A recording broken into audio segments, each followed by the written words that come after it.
This is going to be a versus between the Imperial I-Class Star Destroyer and the Venator-class Star Destroyer. The Imperial I-Class Star Destroyers were created sometime during the Clone Wars, where they saw very limited use in battle.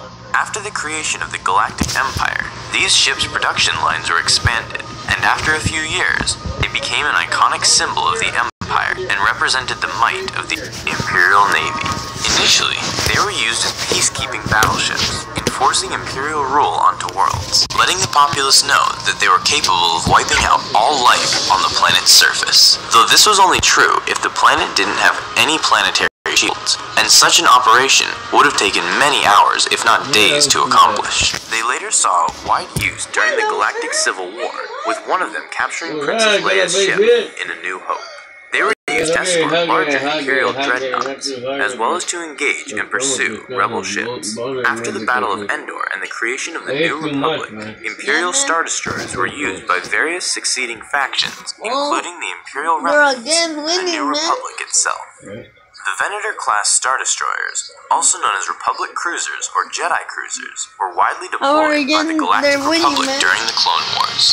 They were used for various roles, including landing troops onto planetary surfaces and engaging separatist warships. After the Empire took over, these ships were used in the early years of the Imperial era. However, they were soon replaced by other Imperial Star Destroyers, including the Imperial I-Class Star Destroyers, which were not only bigger, but heavier, and also more powerful and more durable. The Imperial I-Class Star Destroyer was created during the Clone Wars, so around 22 BBY. It required a crew of 37,000 men and could carry up to 9,700 troops. It carried about 114 starships, which included 48 TIE fighters, 12 TIE bombers, and 8 shuttles, as well as about 30 ground assault vehicles and walkers, which included 20 AT-AT walkers and 30 AT-ST walkers. It cost about 150 million credits to build this ship. For armament, it had 68 heavy turbo lasers, 5 medium turbo lasers, and 62 ion cannons.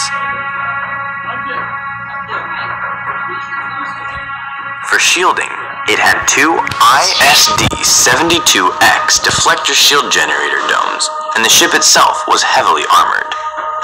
The Venator-class Star Destroyer was created just before the Clone Wars, so 22 BBY. It required a crew of 2,000 men and could carry up to 2,000 troops. It carried about 460 starships, which included 192 V-Wings or V-19 starfighters, 36 ARC-170 starfighters, 192 Actis-class interceptors, and 40 Republic gunships, as well as 24 walkers of various types. It cost around 59 million credits to build this ship. For armament, it had 8 heavy turbo lasers, 2 medium turbo lasers, 52 laser cannons, and 4 heavy proton torpedo tubes. For shielding, it isn't exactly known what kind of shielding units it possessed, but it was well armored enough to take multiple direct hits from opposing starships before needing to retreat, though we can safely say its shields and armor were weaker than the Imperial Star Destroyers, since the Imperial Star Destroyers were designed to be stronger and more durable than the Republic Cruiser. In a one-on-one battle, the Imperial Star Destroyer would completely obliterate the Republic Cruiser. The Imperial Destroyer had over 8 times more heavy guns than the Republic Cruiser, and not only that, but it also possessed stronger shields and armor. Even if you pitted 2 Republic Cruisers against 1 Imperial Destroyer, it would be safer to bet on the Imperial Destroyer. The Destroyer would just focus fire on one cruiser, bringing it down quickly, while taking a short beating from the other ship. Then it would just focus fire on the second ship and bring it down quickly as well. Though in this scenario, it would probably be in critical condition, or would need at least some basic external repairs.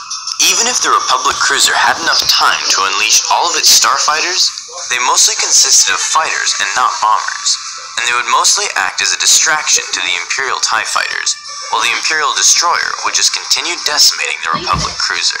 The Imperial Destroyer was purposefully designed to destroy things, and to be able to take a beating, which explains why it has so many heavy guns.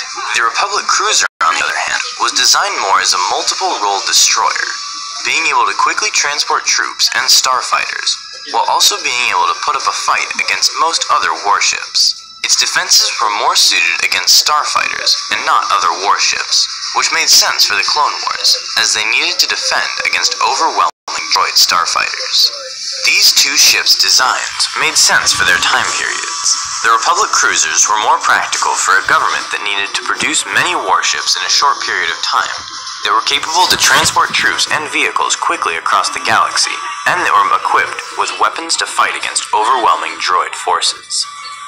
The Imperial Star Destroyers made sense for a government that is trying to maintain its control over its territory and has time and money to produce these giant warships that were designed to keep entire systems in check. In conclusion, the Imperial Star Destroyers would win almost every engagement against the Republic cruisers, with a small possibility of a draw if the Republic cruiser did a kamikaze attack onto the Imperial Star Destroyer.